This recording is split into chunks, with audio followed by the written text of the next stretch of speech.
The U.S. Coast Guard, Sector New York, the U.S. Coast Guard 1st District Auxiliary, the National Park Service, Manhattan Sites, and the Alexander Hamilton Awareness Society commemorated the 225th anniversary of the founding of the U.S. Coast Guard on August 4, 2015.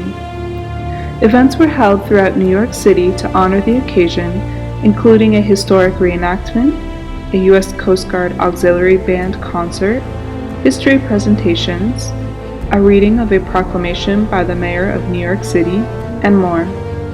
This commemoration honored the Coast Guard's beginnings in New York City and the men and women who have served the nation and the world since its founding in 1790 by Alexander Hamilton.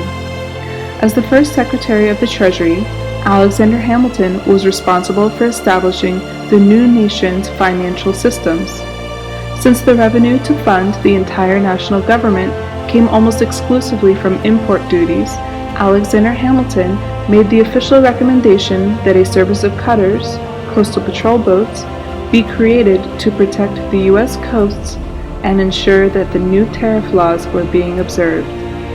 On August 4, 1790, at Federal Hall in New York City, President George Washington signed into law the act that officially established the Revenue Marine, the predecessor to the U.S. Coast Guard.